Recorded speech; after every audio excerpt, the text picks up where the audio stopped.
اللہ اکبر اللہ۔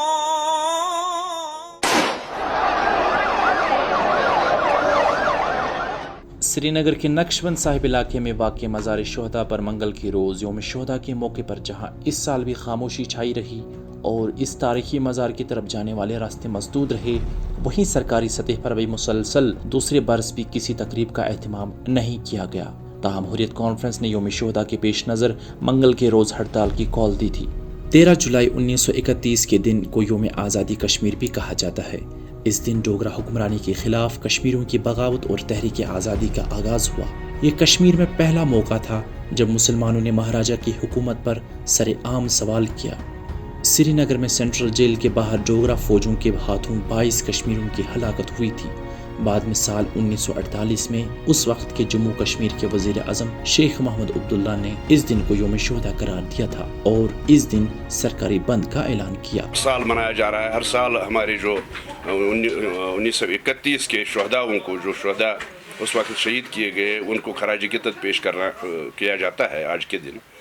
لیکن افسوس کی بات یہ ہے کہ آج اس دن پہ ہمیں بند کمرے میں یہ خراج عقیدت پیش کرنا پڑ رہا ہے، جبکہ ہم ہر سال وہاں پہ مزار پہ جاتے تھے، گلباری کرتے تھے، فاتح خوانی کرتے تھے، لیکن ہمیں اس کی اجازت نہیں ملی۔ کل ہم نے اجازت کے لیے ڈی سی سری نگر کو لکھا تھا، لیکن انہوں نے اجازت نہیں دی، اور اسی لیے ہم مجبور ہو گئے۔ یہاں ہم نے اپنی پارٹی کی طرف سے، پیپلز ڈیموکریٹک پارٹی کی طرف سے ان کو خراج عقیدت پیش کیا ہے۔ ہندو طبقہ اس دن کو کشمیری پنڈتوں اور صوبہ جموں کے عوام کے لیے یوم سیاہ مانتا ہے۔ ان کے مطابق کشمیری لوگ اس دن مبینہ طور پر پولیس پر پتھراؤ کر رہے تھے اور سری نگر کے سینٹرل جیل میں داخل ہونے کی کوشش کر رہے تھے۔ فساد کرنے والے سبھی وادی کے مسلمان تھے۔ وہ الزام عائد کرتے ہیں کہ اس دن ہندوؤں پر مسلمانوں نے انتہائی سنگین تشدد کیے تھے۔ 2015 میں بی جے پی کے ریاست جموں و کشمیر کے نائب صدر رمیش اروڑا نے کہا تھا، بی جے پی جموں و کشمیر میں ڈوگرا مہاراجاؤں کی حکمرانی کو سنہرے دور کے طور پر دیکھتی ہے، اور 1931 کی فائرنگ سے ہلاک ہونے والے لوگ ایک حقیقی حکمران کے خلاف اٹھ کھڑے ہوئے تھے۔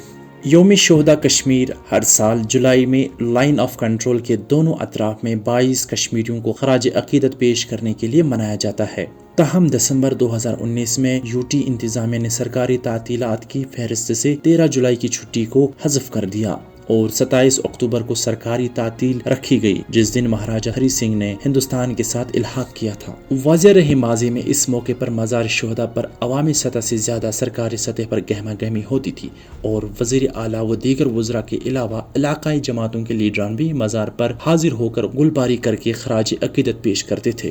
بی جے پی سرکار کے وجود میں آنے کے ساتھ ہی یہ خدشات پیدا ہوئے تھے کہ سرکاری سطح پر یوم شہداء کی تقریبات متاثر ہوں گے۔ سال 2015 میں یوم شہداء کے موقع پر سرکاری تقریبات میں بی جے پی کے لیڈروں کا پی ڈی پی اتحاد والی سرکار کے ساتھ حصہ نہیں لینے سے اس کی شروعات ہوئی تھی، جو آج اقتدام پر پہنچی۔